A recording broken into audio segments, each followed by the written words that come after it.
नमस्कार, आप देख रहे हैं दूरदर्शन किसान मंडी खबर में आपका स्वागत है। आपके साथ मैं हूं अंजू सिंह। अगले आधे घंटे के दौरान हम आपको बताएंगे किस कृषि जिन्स के भाव में आई तेजी, किस में आई मंदी, साथ ही जानेंगे आगे किस ओर जा सकता है बाजार। आज हम खास तौर से बात करेंगे गेहूं, अरहर, सूरजमुखी, टमाटर, उड़द और लहसुन की। इसके अलावा भी कई और जिन्सों के भाव आप मंडी खबर में जान सकेंगे। बाजार के जानकार शिव श्रीवास्तव जी हमारे साथ भाव पर चर्चा के लिए जुड़ेंगे। तो चलिए शुरुआत करते हैं मंडी खबर की खास खबर से। गेहूं की रिकॉर्ड खरीदारी जारी। अब तक 4 करोड़ 18 लाख टन हो चुकी है गेहूं की सरकारी खरीद। केंद्र सरकार की ओर से गेहूं की सरकारी खरीद जारी है। 6 जून तक देश के सभी राज्यों से गेहूं की रिकॉर्ड खरीद 4 करोड़ 16 लाख टन के पार पहुंच गई है, जो बीते साल के मुकाबले 12% ज्यादा है। आने वाले दिनों में इसका असर कृषि उपज मंडियों में गेहूं के भाव पर पड़ सकता है। गेहूं के बाजार पर देखिए हमारी खास रिपोर्ट। देश भर के अलग अलग राज्यों के किसानों से रबी विपणन सत्र RMS 2021-22 के लिए गेहूं की सरकारी खरीद की जा रही है। उपभोक्ता कार्य, खाद्य एवं सार्वजनिक वितरण मंत्रालय की ओर से 8 जून तक के लिए जारी ताज़ा आंकड़ों के अनुसार पंजाब, हरियाणा, उत्तर प्रदेश, मध्य प्रदेश, राजस्थान और गुजरात सहित अन्य राज्यों से गेहूं की रिकॉर्ड खरीद 4 करोड़ टन के पार पहुँच गयी है, जो बीते साल से 12% ज्यादा है। गेहूं की खरीद से किसानों को सीधा लाभ मिल रहा है। अब तक सबसे ज्यादा गेहूं की खरीद पंजाब राज्य से हुई है। यहां गेहूं की कुल खरीद 1 करोड़ 32 लाख टन के पार पहुंच गई है। वहीं मध्य प्रदेश राज्य से 1 करोड़ 28 लाख 8 हजार टन, हरियाणा से 84 लाख 93 हजार टन, राजस्थान से 20 लाख 92 हजार टन, जबकि उत्तर प्रदेश के गेहूं किसानों से 47 लाख 16 हजार टन गेहूं खरीदा जा चुका है। बता दें कि 1975 रुपए के समर्थन मूल्य पर गेहूं की सरकारी खरीद हो रही है। फिलहाल कृषि उपज मंडियों में बीते मंगलवार को गेहूं की आवक खासी कम रही। गिनी चुनी मंडियों में ही गेहूं की आवक दर्ज की गई। बात गेहूं के हाजिर भाव की करें तो देश की अलग अलग मंडियों में गेहूं के भाव कुछ इस प्रकार रहे। महाराष्ट्र की गंगाखेड़ मंडी में गेहूं का कारोबार स्थिर भाव पर हुआ। 21 जून को यहां गेहूं का भाव रहा 2100 रुपए, जो कि 22 जून को भी 2100 रुपए पर टिका रहा। यहीं की परतूर मंडी में 21 जून को गेहूं का भाव रहा 1601 रुपए, जो कि 22 जून को 36 रुपए गिरकर 1565 रुपए हो गया। वहीं मंगलवार को महाराष्ट्र की ही भोकरदन मंडी में गेहूं की खरीद फरोख्त 1750 रुपए प्रति क्विंटल पर हुई। इस साल देश में रबी गेहूं की पैदावार में अच्छी बढ़त का अनुमान है, जिसका असर कृषि उपज मंडियों में गेहूं के भाव पर पड़ सकता है।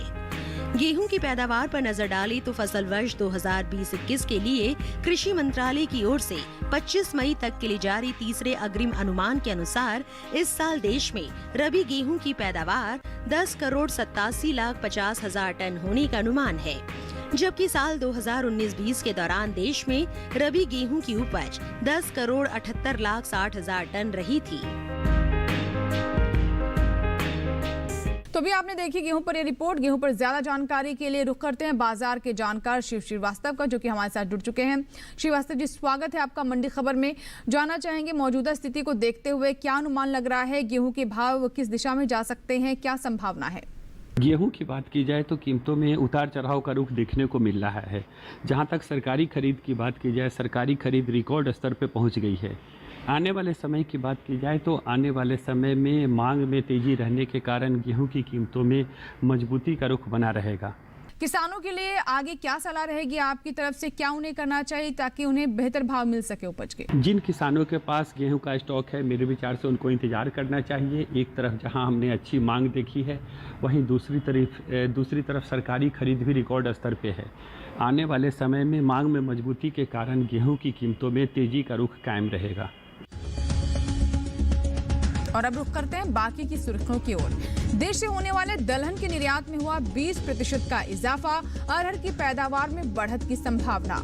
इस साल 2,81,000 टन हो सकती है सूरजमुखी की पैदावार।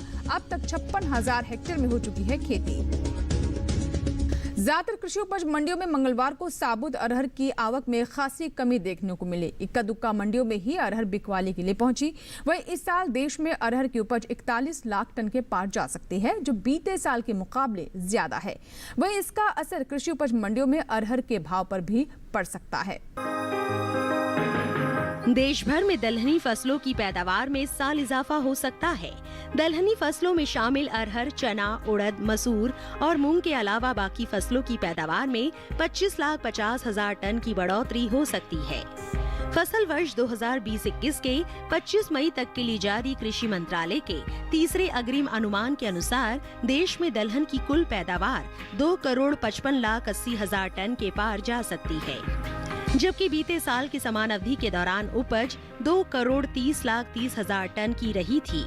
वहीं बात अरहर की पैदावार की करे तो कृषि मंत्रालय के तीसरे अग्रिम अनुमान के अनुसार खरीफ अरहर की उपज में 2 लाख टन से ज्यादा का इजाफा हो सकता है। 2020-21 के लिए जारी तीसरे अग्रिम अनुमान के अनुसार अरहर की पैदावार 41,40,000 टन रह सकती है, जबकि बीते साल की समान अवधि के दौरान उपज 38,90,000 टन रही थी। वहीं देश भर में सभी दलहनी फसलों की बुआई बीते साल से आगे चल रही है। दलहनी फसलों में शामिल मूंग और उड़द के अलावा अन्य फसलों का रकबा 7,18,000 हेक्टेयर से अधिक बढ़ा है। कृषि मंत्रालय के साल 2021 के लिए जारी ताज़ा आंकड़ों के अनुसार चालू सीजन में दलहनी फसलों की बुआई 17,82,000 हेक्टेयर में हो चुकी है, जो बीते साल की समान अवधि के दौरान 10,64,000 हेक्टेयर रही थी। सप्ताह के दूसरे दिन यानी मंगलवार को ज्यादातर कृषि उपज मंडियों में साबुत अरहर की आवक खासी कम रही। गिनी चुनी मंडियों में ही अरहर बिकवाली के लिए पहुंची। हाजिर भाव की बात करें तो एगमार्क नेट के अनुसार महाराष्ट्र की गंगाखेड़ मंडी में 21 जून को अरहर का भाव रहा 6,100 रूपए, जो कि 22 जून को 400 रूपए गिरकर 5,700 रूपए प्रति क्विंटल हो गया। यहीं की जामनेर मंडी में इस दौरान साबुत अरहर के भाव में मामूली बदलाव के साथ कारोबार हुआ। 21 जून को यहां साबुत अरहर का भाव रहा 5,862 रूपए। 22 जून को इसके भाव में 8 रूपए की नरमी आई और भाव हो गया 5,854 रूपए। वहीं कर्नाटक की यादगीर मंडी में 21 जून को अरहर का भाव रहा 6,310 रूपए। 22 जून को यहां इसका भाव 226 रूपए गिरकर 6,084 रूपए हो गया। देश से होने वाले दालों के निर्यात में इस साल बढ़त दर्ज की गई है। साल 2020-21 के अप्रैल से मार्च महीने के दौरान दलहन का निर्यात 20% से अधिक बढ़ा है। वाणिज्य मंत्रालय की संस्था इपिडा की ओर से जारी ताज़ा आंकड़ों के अनुसार देश से इस साल 2,76,863 टन दालों का निर्यात हुआ है, जबकि बीते साल इस दौरान दलहन का निर्यात 2,32,081 टन का ही हुआ था। यानी बीते 12 महीने के दौरान दालों के निर्यात में 44,000 टन से ज्यादा की बढ़त दर्ज की गई है।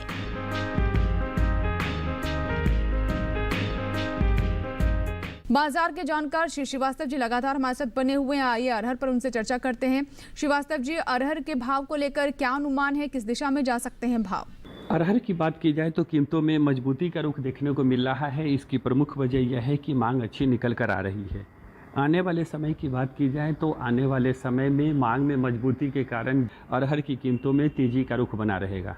जी, तो ऐसे में किसानों के लिए क्या सलाह रहेगी आपकी तरफ से, उन्हें मौजूदा स्थिति को देखते हुए और जो संकेत मिल रहे हैं उनको देखते हुए क्या करना चाहिए? जिन किसानों के पास अरहर का स्टॉक है, मेरे विचार से उनको इंतजार करना चाहिए। आने वाले समय में मांग में मजबूती के कारण अरहर की कीमतों में तेजी का रुख बना रहेगा।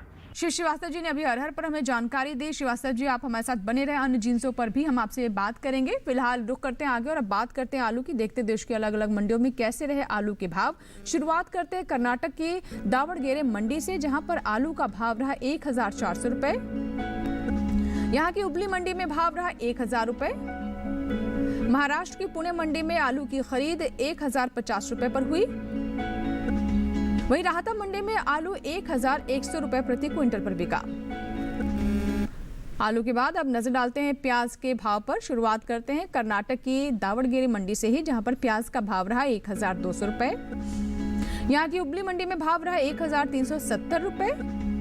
महाराष्ट्र की कोल्हापुर मंडी में प्याज का कारोबार 1,500 रुपए पर हुआ। वहीं पुणे मंडी में इसका भाव रहा 1,400 रुपए। सही भाव आवक और गुणवत्ता के अनुसार है। यहाँ वक्त हुआ एक छोटे से ब्रेक का। ब्रेक के उस पार बात होगी सूरजमुखी और टमाटर की। आप बने रहे दूरदर्शन किसान के साथ, देखते रहे मंडी खबर। छोटा सा ब्रेक।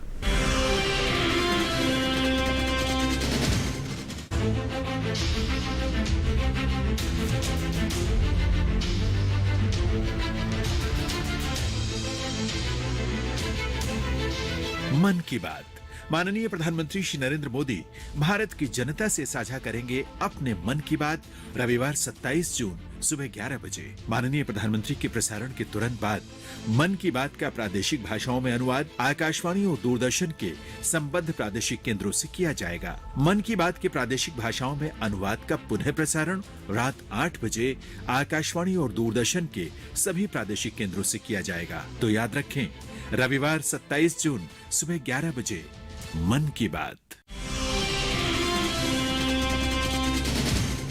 ब्रेक के बाद दूरदर्शन किसान पर एक बार फिर आपका स्वागत है। बुलेटिन के इस हिस्से में जानेंगे टमाटर के बारे में, लेकिन पहले बात सूरजमुखी की। इस साल सूरजमुखी की पैदावार बीते साल से ज्यादा रह सकती है, जिसका असर कृषि उपज मंडियों में सूरजमुखी के भाव पर पड़ सकता है। वहीं चालू सीजन में सूरजमुखी की बुआई बीते साल से आगे चल रही है। इस साल देश भर में सूरजमुखी की पैदावार में बढ़त का अनुमान है। कृषि मंत्रालय के साल 2020-21 के 25 मई तक के लिए जारी तीसरे अग्रिम अनुमान के अनुसार देश में सूरजमुखी की पैदावार 2,81,000 टन रहने का अनुमान है, जबकि बीते साल के समान अवधि के दौरान सूरजमुखी की पैदावार 2,13,000 टन की हुई थी। यानी इस साल सूरजमुखी की पैदावार में 68,000 टन की बढ़त अनुमानित है। वहीं इस साल तिलहनी फसलों की पैदावार में खासी बढ़त का अनुमान जताया गया है। देश में इस साल तिलहन की पैदावार में 33,46,000 टन से ज्यादा की बढ़ोतरी हो सकती है। फसल वर्ष 2020-21 के अब तक के लिए जारी कृषि मंत्रालय के तीसरे अग्रिम अनुमान के मुताबिक इस साल देश में तिलहन की पैदावार 3,65,65,000 टन होने का अनुमान है, जबकि बीते साल तिलहन की उपज 3,32,19,000 टन रही थी। फिलहाल मंडियों में सूरजमुखी की आवक खासी कम रही। इक्का दुक्का मंडियों में ही सूरजमुखी की बिकवाली के लिए पहुंची। कर्नाटक की बल्लारी मंडी में 21 जून को इसका भाव रहा 5,685 रुपए। 22 जून को यहां इसका भाव 156 रुपए गिरकर 5,529 रुपए हो गया। इसी राज्य की कोत्तूर मंडी में मंगलवार को इसका भाव रहा 5,565 रुपए प्रति क्विंटल। चालू सीजन में सूरजमुखी की बुआई का रकबा बीते साल से आगे चल रहा है। कृषि मंत्रालय की ओर से जारी फसल वर्ष 2021 के 28 मई तक के लिए जारी ताज़ा आंकड़ों के अनुसार सूरजमुखी की बुआई 56,000 हेक्टेयर में हो चुकी है, जबकि बीते साल इस दौरान सूरजमुखी की बुआई का रकबा 52,000 हेक्टेयर रहा था। यानी इस साल सूरजमुखी की बुआई 3,000 हेक्टेयर बढ़ी है। बात तिलहनी फसलों की बुआई की करें तो इस साल देश में चालू सीजन में तिलहनी फसलों में शामिल मूंगफली, तिल और सूरजमुखी की बुआई शुरू हो चुकी है। कुल तिलहनी फसलों का रकबा बीते साल से 1,09,000 हेक्टेयर आगे चल रहा है। कृषि मंत्रालय की ओर से 28 मई तक के लिए जारी ताज़ा आंकड़ों के अनुसार साल 2021 के चालू सीजन में देश भर के तिलहन किसानों ने 10,87,000 हेक्टेयर में तिलहनी फसलों की बुआई कर ली है, जबकि बीते साल समान अवधि के दौरान बुआई का रकबा 9,78,000 टन रहा था। एक बार फिर रुक करते हैं बाजार के जानकार श्री श्रीवास्तव का, जो कि हमारे साथ लगातार बने हुए हैं। श्रीवास्तव जी, सूरजमुखी के भाव की स्थिति क्या रह सकती है, क्या लगता है आपको? सूर्यमुखी की बात की जाए तो सूर्यमुखी की कीमतों में मजबूती का रुख देखने को मिल रहा है।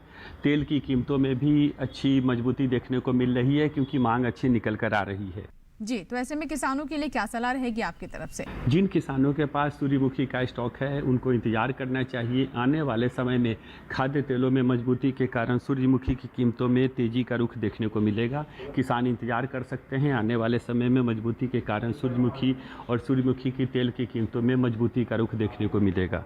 बढ़ते आगे और बात करते हैं टमाटर की। इस साल देश में टमाटर की उपज में बढ़त का अनुमान लगाया जा रहा है। आपको बता दें, बीते साल के मुकाबले इस साल टमाटर की पैदावार में 11 लाख टन से अधिक की बढ़त हो सकती है। कृषि मंत्रालय की ओर से साल 2020-21 के बागवानी फसलों के लिए जारी पहले आंकलन में देश भर में टमाटर की उपज 2,01,48,000 टन रह सकती है, जबकि बीते साल 2019-20 में टमाटर की पैदावार 1,90,07,000 टन की रही थी। वहीं ज्यादातर कृषि उपज मंडियों में मंगलवार को इसकी आवक सामान्य से कम रही। हाजिर भाव की बात करें तो एगमार्क नेट के अनुसार कर्नाटक की दावड़गेरे मंडी में टमाटर का भाव रहा 1,200 रुपए। यही की मैसूर मंडी की अगर हम बात करें तो यहाँ सौदे 1,200 रुपए पर हुए। वहीं महाराष्ट्र की पुणे मंडी में टमाटर का भाव रहा 700 रुपए। एपिटा की ओर से जारी ताजा आंकड़ों के अनुसार सब्जियों के निर्यात में खासा इजाफा हुआ है। साल 2020-21 में अप्रैल से मार्च महीने के दौरान देश से कुल सब्जियों के निर्यात में 3,96,000 टन से ज्यादा की बढ़त दर्ज की गई है। आपको जानकारी दे दें कि साल 2020-21 के 12 महीने के दौरान सब्जियों का कुल निर्यात 23,26,538 टन का हो चुका है, जबकि बीते साल की समान अवधि के दौरान निर्यात महज 19,30,511 टन का ही हो सकता था। और श्रीवास्तव जी लगातार हमारे साथ बने हुए। श्रीवास्तव जी, अब बात कर लेते हैं आपसे सब्जियों के बारे में। जैसा कि हमने अभी बताया कि क्या निर्यात की स्थिति रही, तो टमाटर पर विशेष तौर पर अगर हम बात करें तो क्या लगता है भाव किस दिशा में जा सकते हैं?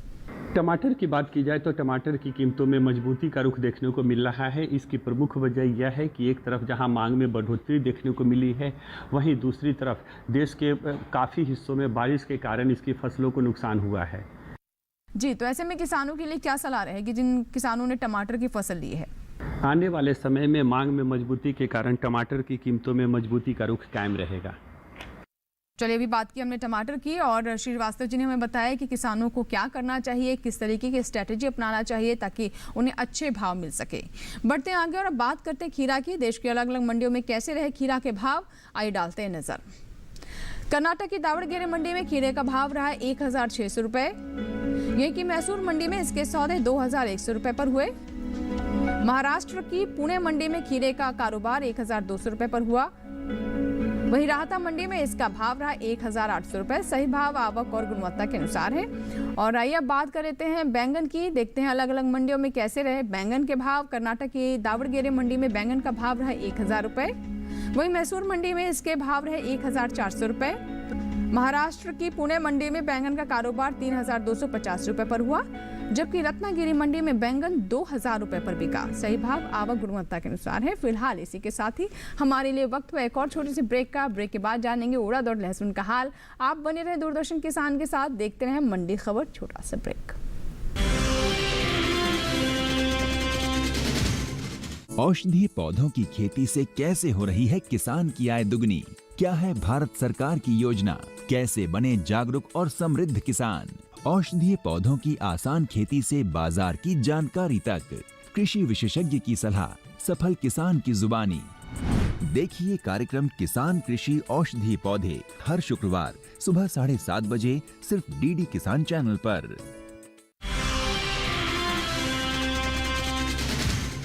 ब्रेक के बाद एक बार फिर आपका स्वागत है। आप देख रहे हैं मंडी खबर। अब बात करते हैं उड़द की। ज्यादातर कृषि उपज मंडियों में उड़द की आवक में खासी कमी दर्ज की गई। गिनी चुनी मंडियों में ही मंगलवार को उड़द बिकवाली के लिए पहुंची। बात इसके हाजिर भाव की करें तो कर्नाटक की बल्लारी मंडी में उड़द के सौदे 6,269 रुपए पर हुए। इस साल देश भर में उड़द की बुआई आगे चल रही है। चालू सीजन में देश के अलग अलग राज्यों में हो रही उड़द की बुआई बीते साल के मुकाबले 98,000 हेक्टेयर आगे चल रही है। कृषि मंत्रालय की ओर से साल 2020-21 में 25 मई तक के लिए जारी ताजा आंकड़ों के अनुसार उड़द की बुआई 2,98,000 हेक्टेयर में हो चुकी है, जबकि बीते साल की समान अवधि के दौरान बुआई का रकबा 2,01,000 हेक्टेयर रहा था।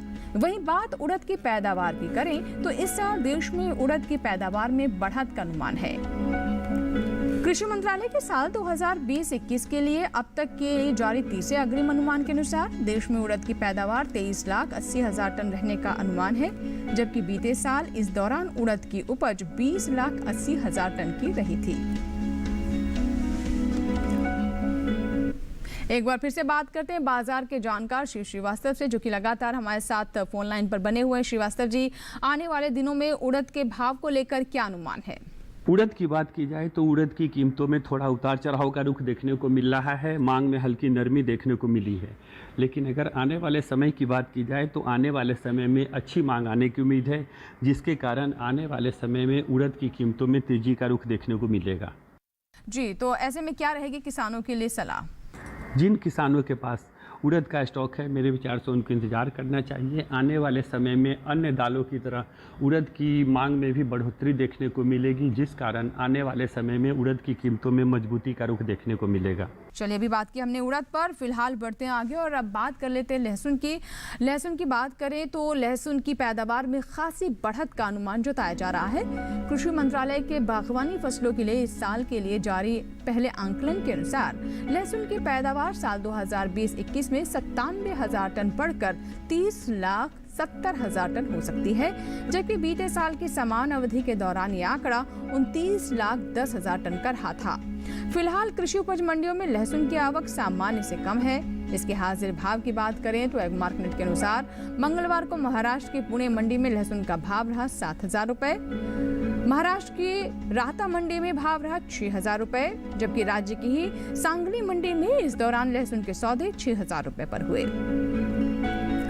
लहसुन के निर्यात पर नजर डालें तो वर्ष 2020-21 में अप्रैल से दिसंबर महीने के दौरान देश से लहसुन का निर्यात बीते साल के मुकाबले घटा है।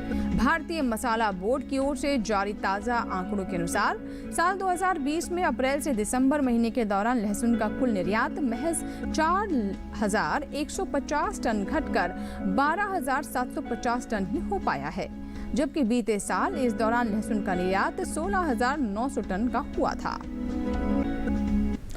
शिव श्रीवास्तव जी से लहसुन पर बात करते हैं। श्रीवास्तव जी, लहसुन के बारे में आप क्या कहना चाहेंगे? बाजार की स्थिति क्या नजर आती है? लहसुन की बात की जाए तो लहसुन की कीमतों में मजबूती का रुख देखने को मिल रहा है। इसकी प्रमुख वजह यह है कि मांग अच्छी निकल कर आ रही है। आने वाले समय में भी मांग में मजबूती के कारण लहसुन की कीमतों में तेजी का रुख बना रहेगा। जी, ऐसे में किसानों के लिए क्या सलाह रहेगी? जिन किसानों के पास लहसुन का स्टॉक है और अच्छी भंडारण क्षमता है, उनको इंतजार करना चाहिए। आने वाले समय में मांग में मजबूती के कारण लहसुन की कीमतों में अच्छी मजबूती का रुख देखने को मिलेगा। बहुत बहुत शुक्रिया श्री श्रीवास्तव जी, हमारे साथ जुड़ने के लिए और किसानों के लिए महत्वपूर्ण जानकारी देने के लिए बहुत बहुत धन्यवाद आपका। और बढ़ते हैं आगे और अब बात करते हैं देश की अलग अलग मंडियों में कैसे रहे लौकी के भाव। शुरुआत करते हैं कर्नाटक की दावड़गेरे मंडी से, जहां पर लौकी का भाव रहा 1,000 रुपये। यहाँ की मैसूर मंडी में इसका भाव रहा 1,100 रुपये। महाराष्ट्र की पुणे मंडी में लौकी की खरीद 1,400 रुपये पर हुई। वहीं राहता मंडी में इसका कारोबार 1,500 रुपये पर हुआ। लौकी के बाद अब बात कर लेते हैं फलों में आम की। महाराष्ट्र की फ्रूट मार्केट मंडी में आम का कारोबार 6,250 रुपये पर हुआ। यही की कमटी मंडी की बात करें तो यहाँ भाव रहा 1,800 रुपये। सांगली मंडी में हापुस आम का भाव रहा 7,500 रुपये। इसी मंडी में तोतापरी आम का भाव रहा 1,500 रुपये प्रति क्विंटल। इसी के साथ ही आज के मंडी खबर में बस इतना ही। उम्मीद है कि किसानों को अपनी उपज का सही भाव लेने में मंडी खबर से मदद मिल रही होगी। आप इस कार्यक्रम को डीडी किसान के YouTube चैनल पर भी देख सकते हैं। फिलहाल लेते हैं विदा, नमस्कार। लेकिन आप बने रहें दूरदर्शन किसान के साथ।